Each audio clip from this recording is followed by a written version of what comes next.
Exactly, Lori. Exactly. We know a lot now that we didn't know a few weeks ago. Oh, and if people have been listening to Holistic, which is Tina,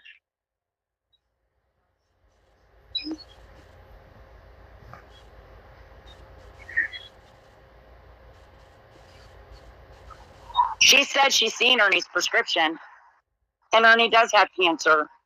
But y'all got to say for yourselves now. One thing I know about Tina is she really doesn't lie. So y'all take it from there.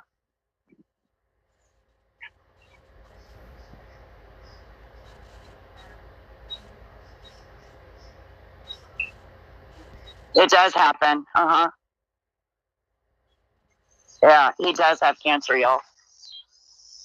Mm-hmm.